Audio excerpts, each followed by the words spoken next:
The Daily Dribble. Beautiful. We're back here with the Daily Dribble podcast. As always, I'm your host, Nick Zammit. I'm Roy Hancock. Joined by Roy Hancock after an extensive layoff once again.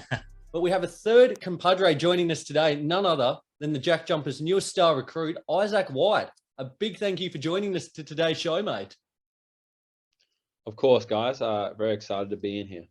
Mate, it's we were absolutely delighted with the news coming in a couple of weeks ago that you'd be joining us. How are you settling into things down here in Tassie? Yeah, it's been pretty smooth, given the circumstances so far. This last week's been my first week where I've just stayed in Tassie the whole week. Yep. Obviously, I've had some NBL 1 commitments still with Ipswich, which have kind of been going on up until maybe a week ago from today. So it's kind of been very choppy. A lot of moving in and out of hotels, different accommodation, but I've finally got my own apartment now, which I'm loving, and got a good full week of practice behind me. So it's been good now. Excellent. Where have they set you up at there, mate? I've got a place in Battery Point. Oh, lovely. You'd be very happy. Dangerous as well, right near the strip there. Yeah, it's dangerous, but I'm well behaved. Don't worry about it. But yeah, I've had a walk around, and it looks beautiful so far, so I'm enjoying it. Oh, excellent, mate. And I guess with that, are things going with the squad at the minute? You're settling in well. You and the boys building that chemistry up. It's all started off well for you. Yeah, it has. I think it's interesting because obviously there's not many additions to last year's squad. Like they have the same core minus a few import changes. Like it's the same sort of group. So absolutely, it's probably been a little bit tougher, I'd say, for me to kind of just jump into that as opposed to if everyone was new. But with that being said, like I do have some background with a couple of these guys, and they're super warm and welcoming and stuff like that. So we've done a bunch of team building activities and excursions, and obviously a bunch of basketball. So it took a little while, but I'm good to go now. I'm loving it. We did notice that the other day, doing some awesome work, the club as a whole with major sponsors, Willie Smith and Bulk Nutrients there. How did you and Big Josh Majek go there down in the warehouse? They put you to work? Yeah, just blue collar stuff, really. We were killing it. Obviously, they wanted to get a little advert out of it too, which I don't blame them for. But me and Majek were working as hard as ever. No, brilliant. And I think just for the club as a whole, what Scott Roth has brought in, installing that team culture, that real deep connection with Tassie. It's wicked that you guys are doing things like that. And awesome initiative. It's wicked for the sponsors, but wicked just to see you guys kind of ingrain yourselves with Tassie, because this team, this is year number 2, and it has completely engulfed the whole state. So it's wicked to see on basketball fans and non-basketball fans alike the impact you guys are having, and something to be really, really proud of. Yeah, absolutely. I think they talk on it a lot, like having our bloodlines and making sure we are kind of actively involved in the community. I think it's already obviously paid off. Like we sold out all our games for the following year, but like that's by no mistake. Like we really are out, obviously with sponsors, but also with schools and stuff like that. Like that's something they really prioritize here. And then in return, you kind of do get that sort of interest in the community and that sort of love for us and for basketball. So I think it's mutually beneficial for sure.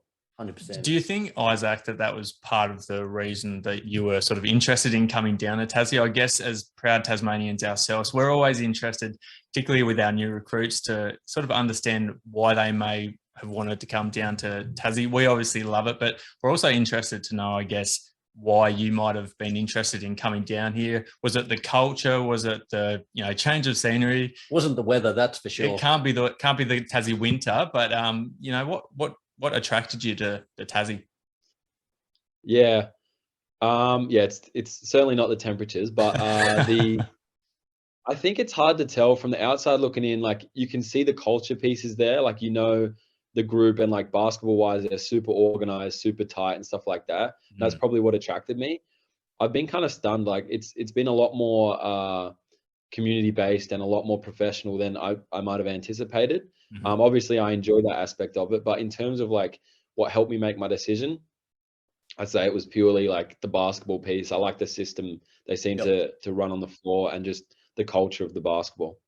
And especially it should be with your skill set being known as that really almost like that replacement. Well, you are that replacement for Clint Steinle. Your ability to from three, having these imports come in. Saw Tristan Forsyth sign the other day. Hopefully, Will Magnay coming in, being able to lock up in the paint. But with your ability and, McVeigh as well, a couple of these other blokes from outside, it should really complement your skill set as well. Yeah, definitely. I think that's something I noticed playing against them last year is like the kind of role player-y sort of guys really thrive in this environment. And that's at this point in my career, that's what I am. And so I was really excited to kind of jump into that role and hopefully be able to produce them for the Jack Jumpers on the floor. Good man. Were you also interested, I guess, in being a part of something new? I know we've already had our inaugural season, but just the idea, I guess, from my perspective, I would think the idea of coming into a fairly new franchise with, the chance to make history going forward as, being a, pretty important reason as to why you might come down. Yeah, I think I actually had conversations with Tassie the previous year when they were building their first squad. So there's always been like a level of interest for sure. I think probably the downside is they did so well last year that you don't want to come in and the bar's there, isn't it? Yeah, the bar's set high. Yeah. So, but yeah, you're definitely right. Like a clean canvas is attractive, and like everything's still so new and exciting, and obviously like the community reflects that. Like they still love it and have that sort of enthusiasm that maybe all older and more historical clubs don't have. Absolutely. Sure. Yep. Mate, so you've come over from Illawarra now, spent the last couple of seasons there. What have been the biggest differences? I guess you mentioned about the community, how close we are down here. But in terms of the kind of the two operations so far, have there been any big glaring differences between the two franchises thus far? I'd say things here are probably a little more regimented. Like everything is super organized, which personally suits me. I'm that kind of guy, so I've loved it. But I'd say things in Illawarra were just a little more, not to a fault either, just a little more casual, a little more laid back. Like we'd work hard, but it wouldn't be like go every day. Whereas so far, and we do have a shorter preseason this year, so it is a different dynamic, I guess. But everything here has been like super organized, super intense from the get-go. So that's probably the biggest difference, I'd say. But in terms of like a similarity is probably just the culture piece. I really enjoyed my time in Illawarra. We had a super like tight-knit group of guys, like a pretty young core too. And that's something I've really started to enjoy over here. Like a bunch of us just went down to the cafe on our off day yesterday and just chatted for hours, and then everyone stays back after practice and work. So both are really good, like built on really good people. And that's kind of like the most important thing for me. But probably just the level of intensity and organization from the get-go is the biggest difference. And that's awesome, because things like that, coaches can help train shooting mechanics, passing drills, everything else of the kind. But those intangible pieces, that kind of, staying back after training, building that bond, if you've got that from the word go in a new squad that you've jumped into, that's fantastic and really bodes well heading into the season, which is shaping up. I tell you what, the excitement levels here, Tassie and nationally, for this upcoming NBL season are off the charts. It's through the roof, isn't it? It's a really, really exciting time to be a basketball fan, especially in Tassie. Like you would have seen the other week, how quickly those memberships went. That was just there was a lot of disappointed people, but again, it just shows how the way you guys have galvanized this whole state. Absolutely, yeah, you're right. I mean, we're just as pumped as you guys are, I guess, and the memberships are obviously a really impressive statistic, but it's going to get moving from here on out. We got a trip, Absolutely. In a week from now, we're going up to the north of the state, and then got the Blitz a couple of weeks later, and then it's the season. So we got to get ourselves nice and ready as soon as possible. Absolutely. So Isaac, Nick talked about, I guess, your transition between the Illawarra Hawks and down here in Tassie. You've also played college ball over in Cali. What do you think, now that you've experienced both the NBL and college ball in Cali, what do you think the main differences are between college ball, I guess, and NBL over here, are there any major differences that you notice? Yeah, I'd say there are a few differences. For one, in college, you're dealing with kids for the most part. Like there's a lot more babying that goes on. Like kids are still trying to balance school. They're fresh out of home. Their egos aren't in check, stuff like that. So like there's a lot less at the professional level. There's a lot less like babysitting and minding like adolescent men. Whereas at the professional level, it's kind of just like understood, like, you know what your job is, you get it done. If you step out of line, there'll be a punishment, but like everyone just kind of gets it done. And then I'd say from a basketball standpoint, it's more physical for sure. Not necessarily more athletic, because Americans, as we know, are just super athletic. More physical though, for sure. And probably just a faster paced game, because in the college level, you've got the longer shot clock. Teams love to really set up their offense and run through it. But the brand of basketball I've played at Illawarra, and I seem to be playing now at Tassie, it's super fast paced. Get your stop and get out as fast as you can. So there's the differences. Just as a matter of interest, what did you study over in the States when you were over there? I did a sociology degree. So I did that. It took me 3 years to get that one done. Yeah, brilliant. So you got a pretty good read on people with teammates and opposition then. Yeah, that's handy. You're playing the long game. Everyone works out. Yeah, love that. Love that. I just on that though, the pathway, like I've spoken about it pretty extensively over the last couple of months. I really think it's phenomenal what the league is doing into being that real legitimate pathway for these kind of younger athletes. A lot of players are foregoing the college route now and making that transition to the NBL. Look at LaMelo Ball, Josh Giddey, all these other big name, high profile athletes, RJ Hampton, then making their push to the NBA. It just kind of shows the growth and that pathway that the NBL is creating. And I truly, truly believe it certainly is, outside of the NBA, one of the biggest professional leagues in the world. And that growth is just continuing to soar. So again, wicked to be not only a part of a team that's growing, but part of such a league that the growth is just off the charts at the moment in every statistical category.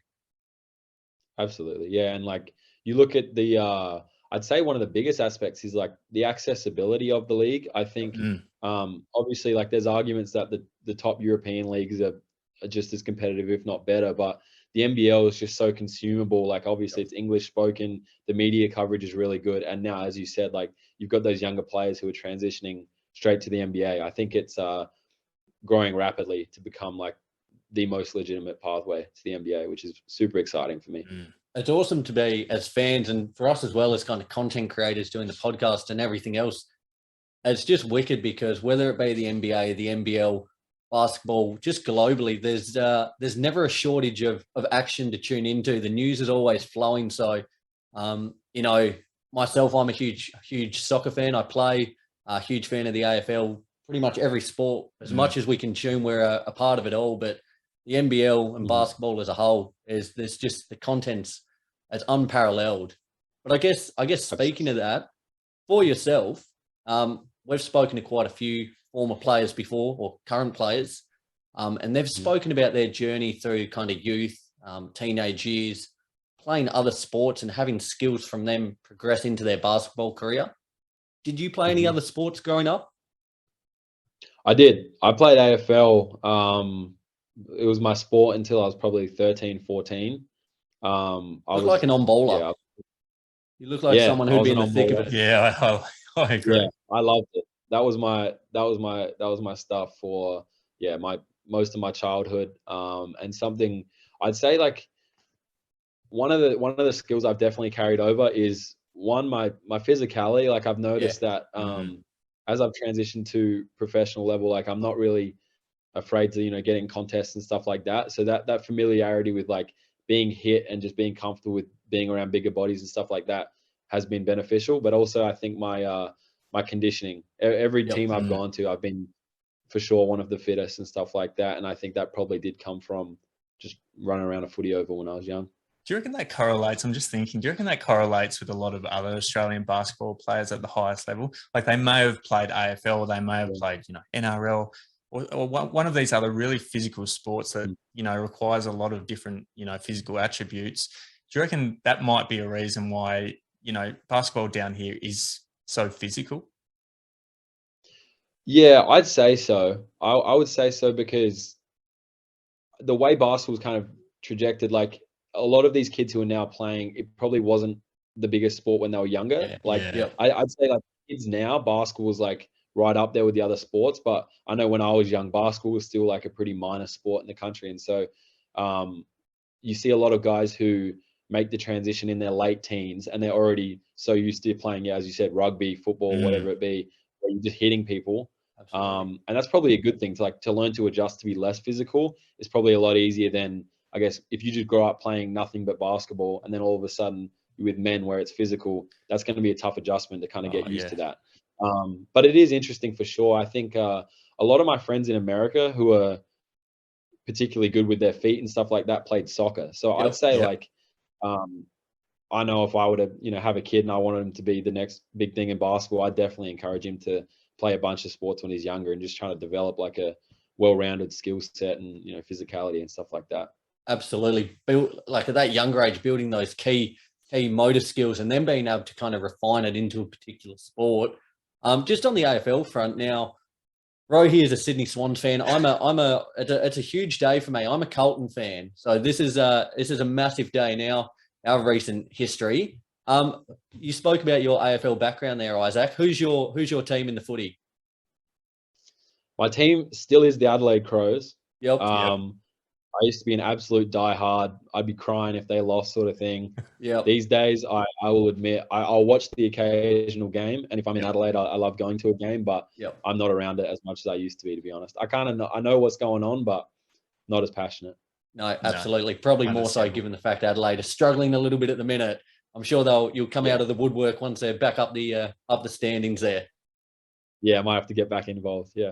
Good man. Now, mate, we've been big fans of your work the last couple of seasons. Always love the way you play the game with that intensity, with that real desire as a competitor. That really resonates with us. For some of our listeners who might not be as familiar with your work in Illawarra there, what can new fans of yours expect from you on the court? Yeah, I'd say defensively, kind of like another one of your own. Like JackJumpers kind of have an identity of being physical and playing super hard, playing 94 feet and stuff like that. I expect, that will be my role on this team. Like you can see me up the floor, I guess, using my conditioning defensively.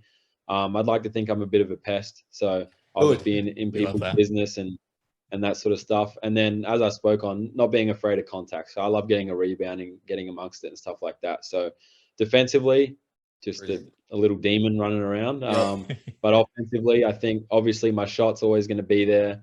I'd love to, shoot it at a higher percentage this year and stuff like that. So hopefully that's rolling for me. But just also being a good teammate, being a good off-ball cutter, stuff like that. I've been enjoying playing with Matt Kenyon these last couple of weeks.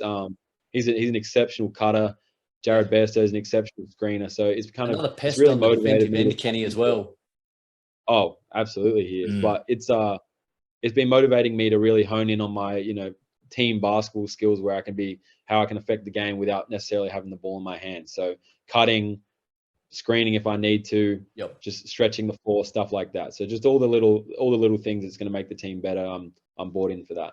Mate, that's awesome. And I tell you what, if not already, I know with ourselves you certainly are, but if not already with a lot of fans out there, that is going to really endear them to you. That defensive, that word you used, pest, we love it. We pride ourselves on that. And I think, for as many incredible moments, massive shots as, Josh Adams, Majet, all these other blokes had last year, I think the biggest roars absolutely came from the defensive end. So certainly expect to hear some pretty over-the-top chants for your name, I would imagine. We certainly can't wait to see that.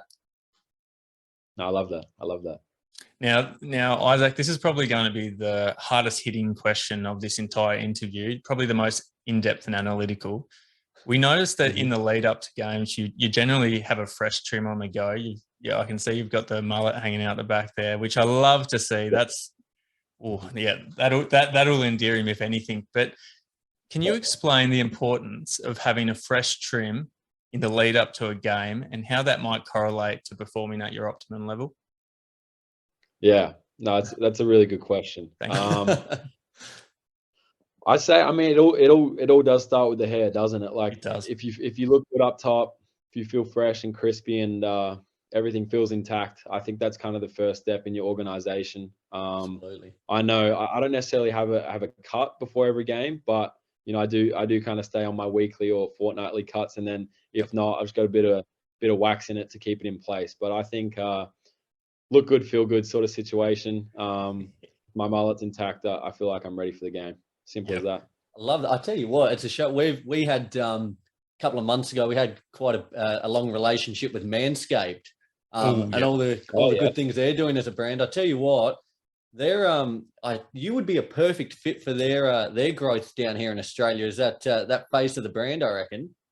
Looking good, feel good. It's key. My agent. Expect a DM. You got the slogan down pat already. My DMs are open. I'm happy to hear it.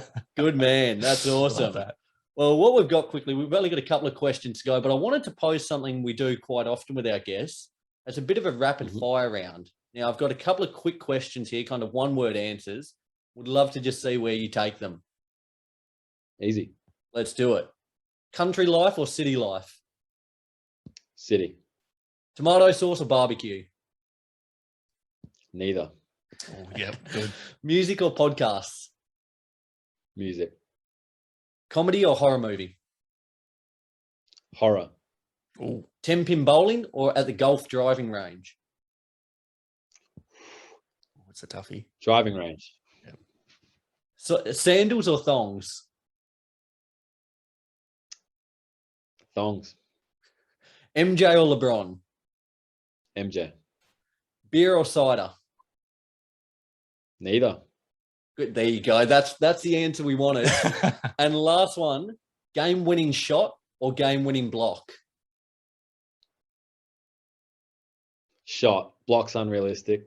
Yeah. And I tell you what, just being able to, you can just see, like, we've seen so many iconic moments, Dwayne Wade standing up on the announcer's desk, all these kind of ways you could go with celebrating on a game-winning shot. We certainly hope to see one play out this season. So if you can deliver, be sure to have something ready to go. Big celebration in store for us. Oh, I will. Yeah, think about it every day.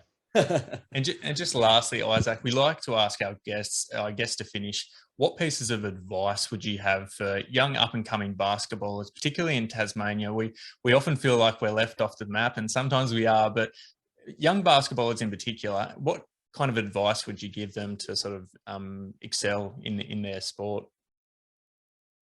Yeah, I think one thing I've kind of noticed, like, as becoming a professional basketball player, I'd say, like, there are so many highs and lows as an athlete, as a human and stuff like that. I'd say the utmost important thing is to enjoy what you do. So whether it is basketball or not, you've just got to be true to yourself and make sure you're really enjoying what you do. And then what stems from that is, if you really enjoy it, don't be afraid to just pour everything into it and work like it is your job. So, like, I'm reaping the benefits now. I wake up every day and live my dream, and instead of working in an office, which seems terrible to me, like, I go and play basketball. That's because I put the work in. So I'd say make sure you just enjoy what you do. And then another kind of like tangent to that is, you got to stick with it. Like, everyone has their own pathway. Like, we're still signing guys here in Tassie. I'm not allowed to talk on it too much, but like, guys are still getting signed who it's their first NBL job at age 20 something. Like, there are so many ways to the top. And so I think there's a lot of guys who just through sticking with it will be rewarded. So they're my points. Mate, we love that. And that's, it seems to be a point that kind of resonates across kind of pro athletes that we've had the chance to speak to, that, that perseverance is the key.